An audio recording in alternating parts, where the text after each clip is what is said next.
Hello folks, I am Caesar, lecturer in English from NRK Academy. Now I would like to teach you a poem from Maya Angelou's collection, I Know Why the Caged Bird Sings. It is a poem of bondage, the sufferance of a bird who longs for freedom.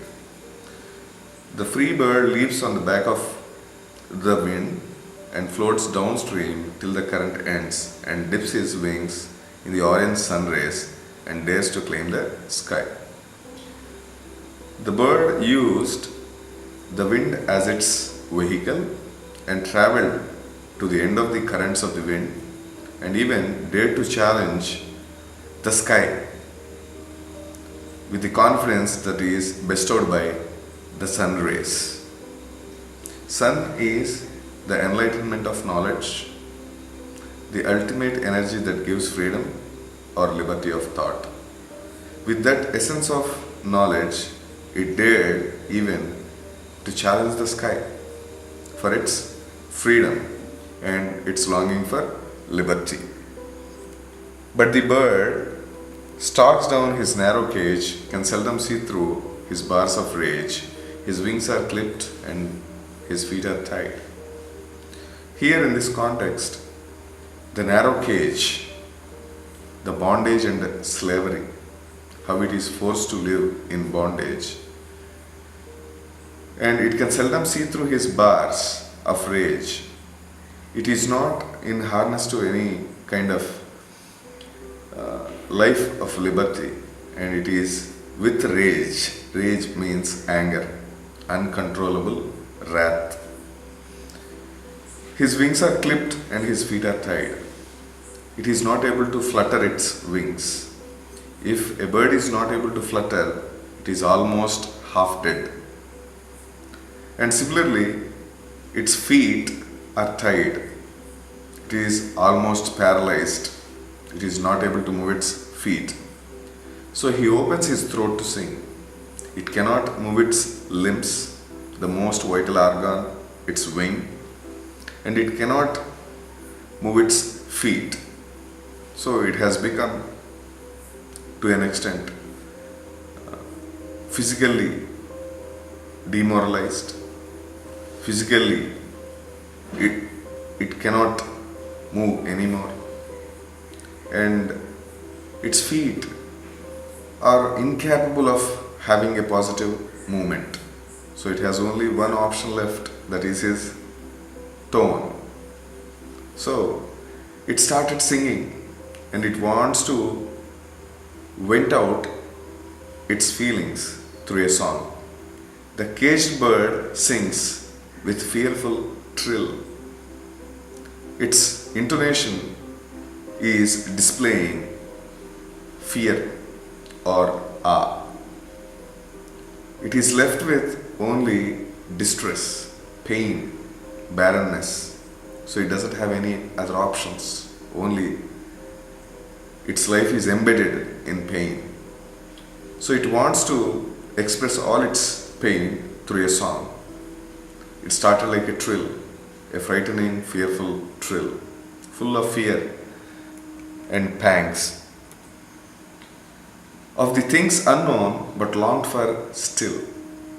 It is encompassed with so many emotional perturbations, emotional disturbances, and it is longing for stillness, that means composure, peace, sedateness, or serenity of thought.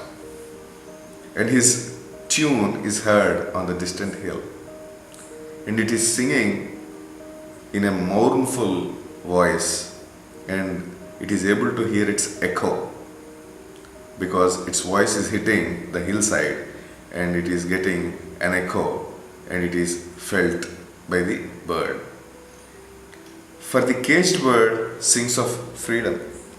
It is not singing for anybody's applaud, anybody's recognition. It is singing as an urge for freedom, as an urge for liberty, and it wants to lead a scot-free life. Since it is in bondage utter bondage, so it is longing for freedom.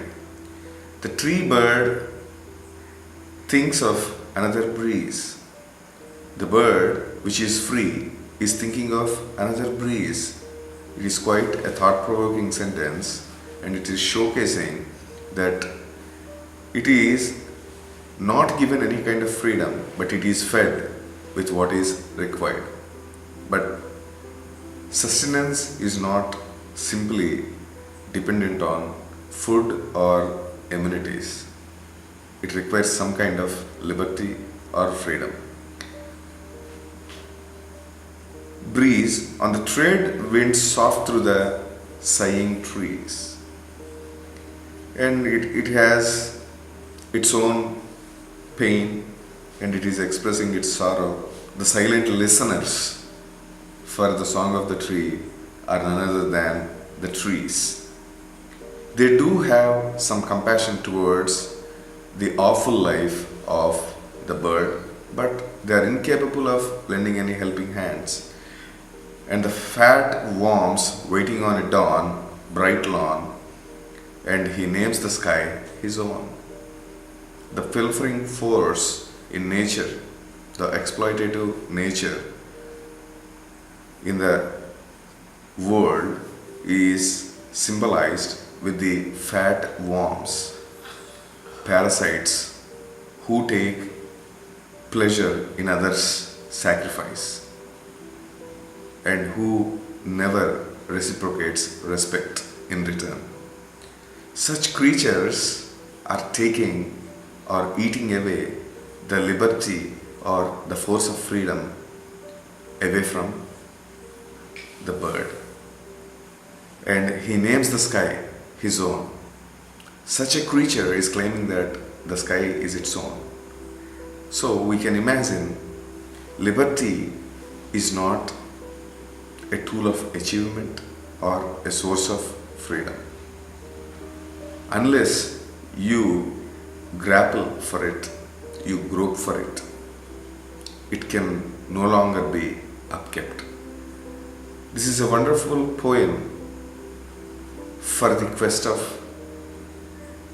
rights with respect. It is quite a thought-provoking poem from Maya Angelou, which showcases personal dignity without stooping ourselves for any recognition or identity. Thank you.